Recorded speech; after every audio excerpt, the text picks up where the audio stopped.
The war has come home and Russia's society is melting down in front of Putin's eye. For Kremlin, nothing is going according to plan, and now the crisis is threatening their power. First, Russia's inability to protect the homeland is now forcing Russian police to make TikTok videos teaching Russians how to run away from drones. Now, as if that wasn't bad enough, Putin is running scared and is actively shutting down the internet across the country. He claims it is to stop Ukrainian drones, but the truth is it is to stop Russians from finding out how this war is going. With the way economy is failing though, people's rage is boiling over into the public. They don't have jobs, and now they cannot find jobs because the internet is shut down. This is literally tearing apart the social fabric of the Russian society. The smartest workers, doctors, engineers, programmers are leaving the country in a mass exodus. This type of societal collapse is now a bigger threat to Putin's regime than any battlefield defeat in Ukraine. The perfect encapsulation of how this war is going for Putin is this TikTok video that Russian officers are now making. Если ты услышал жужжание в небе, похоже на... If you heard a rustle in the sky, if you hear buzzing in the sound of a lawnmower, and you see a shape at an altitude of about 100 meters, it could be an unmanned aerial vehicle. Seek shelter immediately. It can be any building, underground passage, or parking lot, or a big tree that will protect you from shrapnel and a shockwave. Защитит вас от осколков или ударной волны. In your apartment, do not come near windows. Glass shards may injure. If you are in a building, go down to the lower floors if possible. Спустись на нижние этажи. If you're in a car and there is a drone right in front of you, stop the car, leave it, and seek shelter. When there is an explosion, lie down on the ground and cover your head with your hands. При взрыве ложись на землю и закрывай голову руками. Не поднимайся после... It's better to carefully crawl away or roll away. Или откатись в сторону. Ни в коем случае не... Do not share photos and videos of unmanned aerial vehicles on social media under any circumstances. That might help the enemy to make an adjustment and strike again. It is forbidden to use radio communication, a mobile phone, or a device with GPS navigation while in the immediate vicinity of the fallen UAV. If you find a UAV, do not touch it or its parts under any circumstances. They can be poisonous or explosive. Urgently leave this place. Call number 112. Hello? When talking to the operator, give him full information. The time and place where the UAV was found. You can access emergency information about the UAV attacks through the Ministry of Emergency Situations of Russia app. Be vigilant and careful, and remember that safety starts with you. Будь бдителен и осторожен. И помни, безопасность начинается с тебя. You know what? That's actually not a bad idea. But I think that officer missed some important steps that he should have shared with the Russian population. So let me give it a try. Alright, listen up.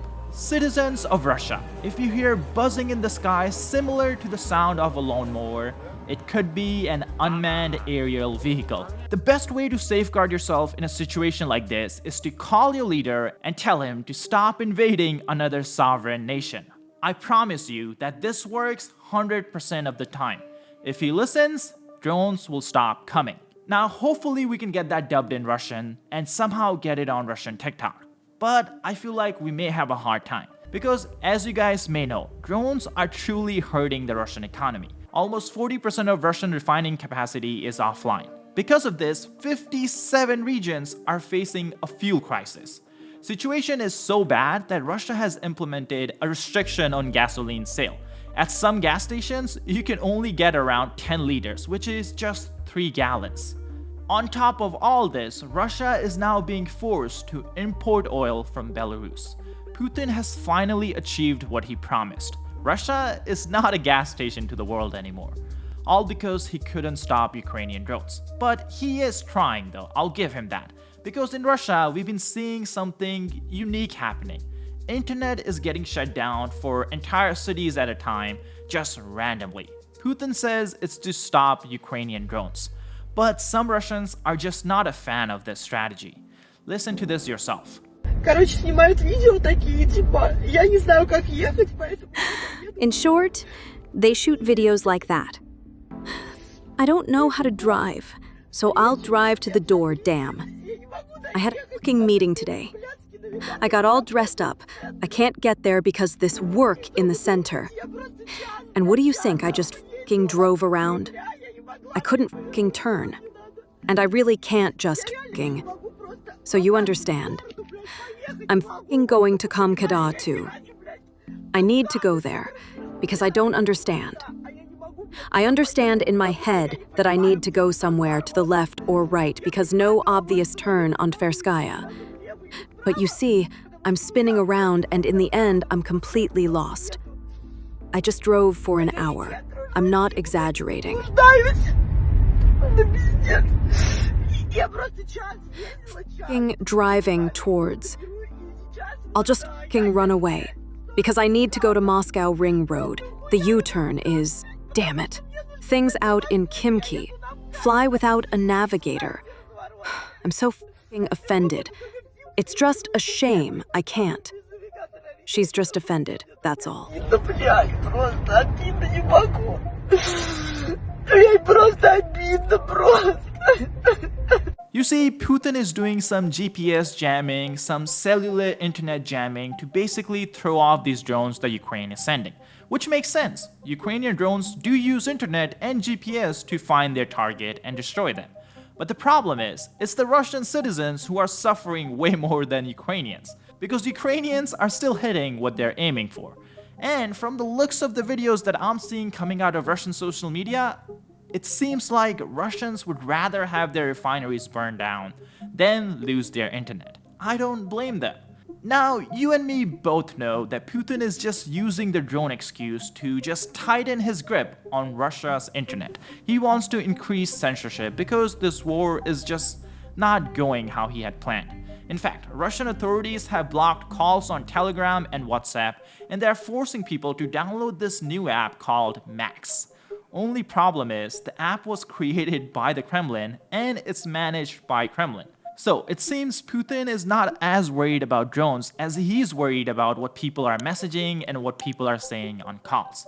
So if you're in Russia, you should know that Putin can see everything, which I feel like he probably could see everything even before this app, but at least now he's not trying to hide it. But even then, we have some people in Russia who just don't get exactly what's going on.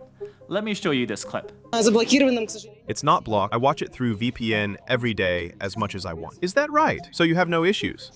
Issues in Russia? Connect to any VPN and watch as much as you want. That's like saying, guys, my car's not broken. I just have to push it around everywhere.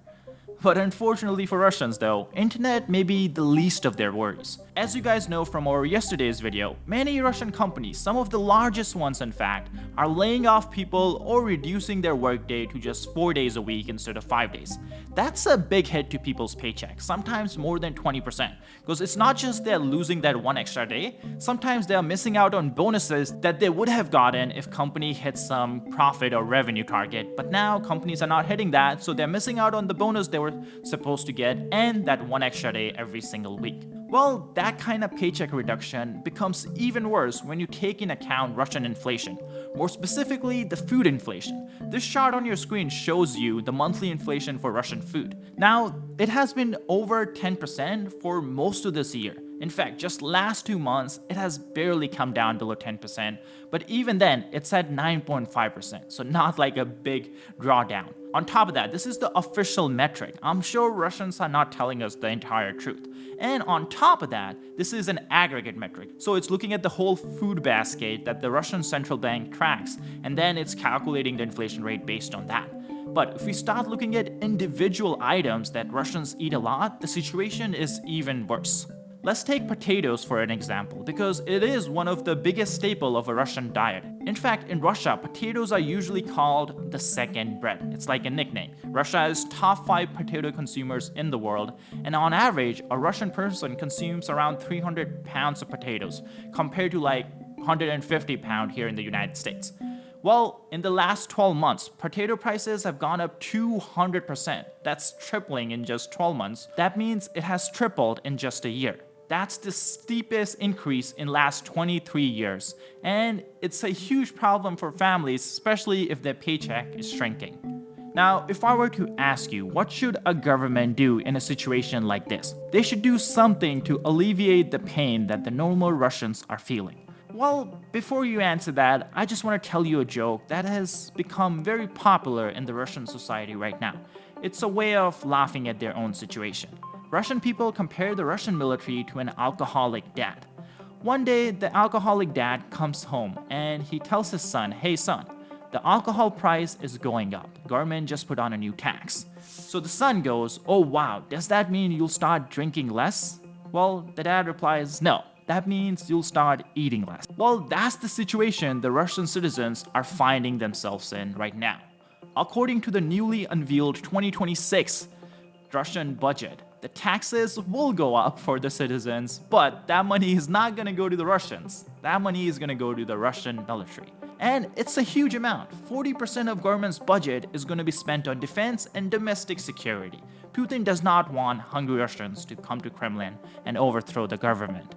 As if this all wasn't bad enough, Putin is taking money away from essential stuff because the government is just not earning as much anymore. So, stuff like medicine is getting cut. In fact, the situation in Russia's healthcare industry is deteriorating so fast that they could face a very acute health crisis very soon. They're facing a shortage of doctors at public hospitals. The reason for this is Putin just doesn't have enough money in his budget to pay the doctors a fair wage. So doctors are choosing to work at private clinics instead of a public hospital.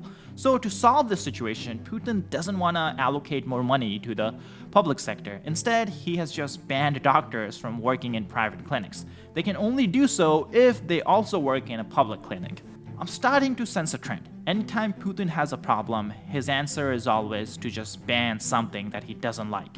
But you see, he cannot ban garbage. And that's not an analogy, that's literally happening in Russia.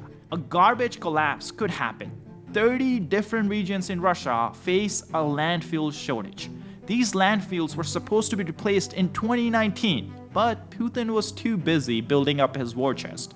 So they still haven't gotten a new landfill that was supposed to be built 6 years ago. And now Russian regions are just flooded with garbage on the street.